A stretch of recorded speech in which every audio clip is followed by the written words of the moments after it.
Hello guys and welcome back to my channel. यहाँ पर हम पेशावर जा रहे थे और मैंने गाड़ी में बैठते ही अपना खाना पीना शुरू कर दिया था, क्योंकि जब मेरे पास चीज़ें पड़ी होती तो मुझसे सब्र नहीं होता और मैं शुरू हो जाती हूँ खाने पीने में।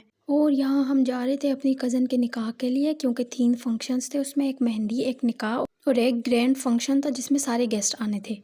और यहाँ खाते खाते हम मोटरवे भी पहुंच गए थे। ये मेरा भाई जो अपना खाना खोल के बैठा हुआ था, और मैंने भी इसे खाना शुरू कर दिया था क्योंकि मैं अपनी चीजें खत्म कर चुकी थी। फिर थोड़ी देर बाद मम्मा ने हम लोगों को ये एक चीज दी थी, ये मीठी सी होती है, गुड़ वाली, पता नहीं इसको क्या बोलते हैं, आई थिंक खांगड़ी या टांगड़ी, आई डोंट नो इसको क्या कहते हैं, कमेंट सेक्शन में मुझे बताएं। और इसके बाद फिर मेरी छोटी सिस्टर जो कि अपने साथ मैक्रोनी लेके आई थी, उसने अपना खाना खोल दिया, उसमें भी मैंने हाथ मारना शुरू कर दिया क्योंकि ऑफ कोर्स मैक्रोनी किसको नहीं पसंद होगी। उसके बाद मेरे पास ये 2 बिस्किट पड़े थे जिसमें से मैंने एक खोल के खाना शुरू कर दिया। ये बिस्किट किस किस के फेवरेट है मुझे कमेंट सेक्शन में बताएं। उसके बाद मोटरवे पे हम नमाज पढ़ने उतर गए थे। नमाज पढ़ने के बाद वापस हम गाड़ी में बैठे और यहाँ पर हम पहुंच गए पेशावर मोटरवे। और ये रहा प्यारा सा पेशावर, मतलब प्यारा तो नहीं कह सकते लेकिन चलें प्यारा सा पेशावर। पेशावर पहुंचने के बाद हमें इतनी भूख लगी थी तो हमने सोचा हम खाना खा लेते हैं। तो बाबा ने काबली पुलाव मंगवाया था और हमने कहा हमें नहीं खाना, हमें बिरयानी मंगवा कर दें। तो ये साथ ही बिरयानी की एक शॉप थी तो वहाँ से हमने बिरयानी मंगवाई, मैंने, मेरी सिस्टर और मेरे भाई ने। उसके बाद हमने कहा ये चिक्की, और यहाँ ट्रैफिक देखते देखते मैं चिक्की खा रही थी। फिर हम वहाँ पर पहुंचे मकबूल आइसक्रीम। मकबूल आइसक्रीम हम जब भी पेशावर जाते हैं हम वो खाते हैं, चाहे सर्दियाँ हो या गर्मियाँ हो। तो हमने ये चॉकलेट फ्लेवर लिया, हम तीनों को ही चॉकलेट बहुत पसंद है तो हमने चॉकलेट फ्लेवर मंगवाया। और ये मम्मा ने कुल्फी मंगवाई थी जो कि मम्मा ने आधी मुझे दे दी और मुझे बिल्कुल पसंद नहीं आई क्योंकि मुझे कुल्फी नहीं पसंद, पता नहीं क्यों।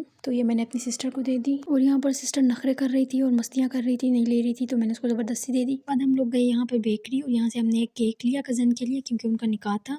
केक लेकर फिर हम अपनी नानू के घर पहुंच गए और ये रहा मेरी नानू का घर। फिर हम सब मेहंदी के लिए तैयार होना शुरू हुए। उसके बाद नानू के घर से हमें कज़न ने पिक किया। यहाँ पर मेहंदी पे पहुंच के हमने सबसे पहले सूप पिया। ये मेरी मम्मा, नानू, हम सब बैठकर सूप पी रहे थे और साथ बातें कर रहे थे। सूप पीने के बाद हमने फंक्शन का आगाज किया और यहाँ पर हम ये थाल सजा रहे थे मेहंदी की। फिर हमने रात के 1 बजे तक मेहंदी की और खूब मजे किए। और ये बस घर की मेहंदी थी, छोटी सी, तो ये मेहंदी का सारा सेटअप था। फिर मैंने अपने कज़न को बोला कि मुझे गजरे पहनाए क्योंकि खाला सबके लिए गजरे लेके आई थी। यहाँ पर गजरे पहनने के बाद मैं थोड़े से शशके मार रही हूँ। और ये है मेरा मेहंदी OOTD। आई नो पूरे तो नहीं दिख रहे होंगे लेकिन ये है नेवी ब्लू कलर की ड्रेस। और यहाँ पर मैंने इसके साथ गोल्डन कलर के खुद से पहने थे। उसके बाद हमने कलर्स वगैरह और पता नहीं पटाखे वगैरह मेरे कजन्स कर रहे थे। और यहाँ पर मेरी कजन्स और हम लोग सब शशके मार रहे हैं गजरे पहनकर। फंक्शन खत्म होने के बाद हमने दोबारा से सूप पिया और साथ ही मेरी खाला अपना मेकअप भी हटा रही थी। तो ये थी मेरी आज की वीडियो के, बाय।